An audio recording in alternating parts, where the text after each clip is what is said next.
Alors, peuple togolais, il faut rediriger notre lutte. Il faut rediriger notre énergie.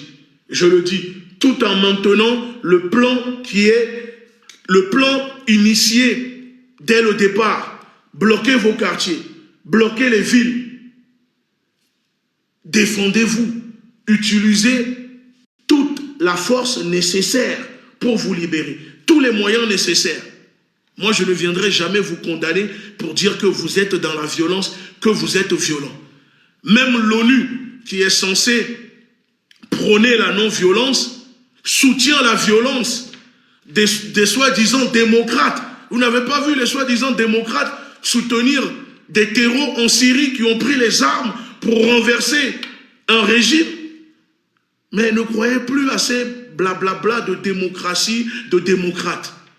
Utilisez toute la force nécessaire dont vous disposez pour vous libérer. Et ceux qui viendront dire que vous êtes violents, nous allons leur répondre avec les éléments de langage qu'il faut, avec ce qu'il faut pour les contredire.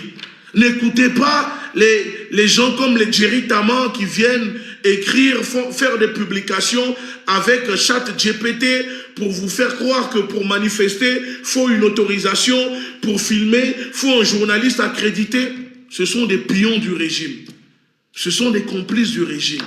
Ils sont là pour vous endormir. La plupart des soi-disant opposants au Togo sont avec le régime, financés par le régime. L'opposant, le vrai opposant au Togo, c'est le peuple. Le vrai opposant au Togo, c'est le peuple souverain, qui est l'opposant numéro 1 au Togo. Donc je le dis, peuple togolais, à partir d'aujourd'hui, vous savez maintenant les cibles légitimes. Vous savez maintenant les cibles légitimes. Il faut taper là où ça fait mal. Avez-vous vu une seule déclaration de Macron contre Faure Gnassingbé depuis le 6? Non. Qui dit rien? Hein? Terminez la phrase. Qui ne dit rien? Voilà. Celui qui se tait quand il y a l'injustice est pour l'injustice. Ce n'est pas être neutre. Non, non, non, non. Là où il y a l'injustice et que toi tu gardes le silence, c'est que tu cautionnes.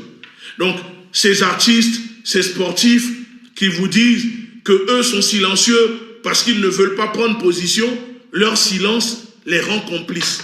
Ils sont silencieux parce qu'ils cautionnent. Quand il y a l'injustice, tu ne peux pas être silencieux. Quand il y a de l'injustice, tu ne peux pas être silencieux. Et dans un pays où l'injustice devient loi, la résistance devient une obligation pour les opprimés. Voilà ce que je peux vous dire. Soyez dans la radicalité. Sinon, vous n'allez jamais libérer votre pays. Soyez dans la radicalité. La non-violence n'a jamais libéré un peuple opprimé. Et je me répète, je ne suis pas pour la violence. Mais si nous, peuple, on doit être non-violents, alors ceux qui nous gouvernent doivent aussi être dans la non-violence.